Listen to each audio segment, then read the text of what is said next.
Ko personally, si mama yung kailangan ng tanongin.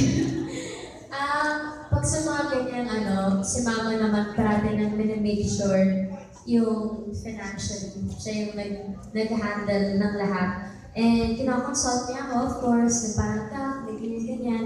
And parang secured ako habang si mama yung nag-a-arrange ng mga kasi nag-i-invest siya sa mga lote, sa mga condominiums, mga ganun.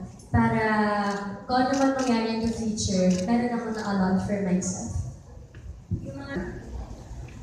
Siguro, yung nagkaroon ako ng album, parang hindi ko ano na mangyayari yun. Tapos, ito nagkaroon ng libro, tapos na-remake yung Pangako Sa'yo.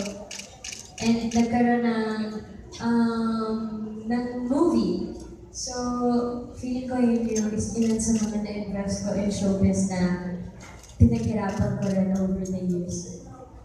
Can you elaborate dun sa, parang meron ka kasi every time na meron kang endorsement or movie or parang meron kang pinag-aaral ng mga bata or tinutulungan ng mga cancer patients? Meron po yung under NCF, yung doon kami nag-birthday celebration, ganun 2 weeks ago din natin. Parang ganun. Tapos nagkaroon kami ng deal ni Mama na every time may bagong endorsements or pag may habang may show, magpo-provide kami ng sponsorship para sa mga bata under NCF kasi marami rin naghihintay for the operations, para sa speech programs, dental care. So, yun po, nagbibigay ng konti para makatulong sa mas maraming bata.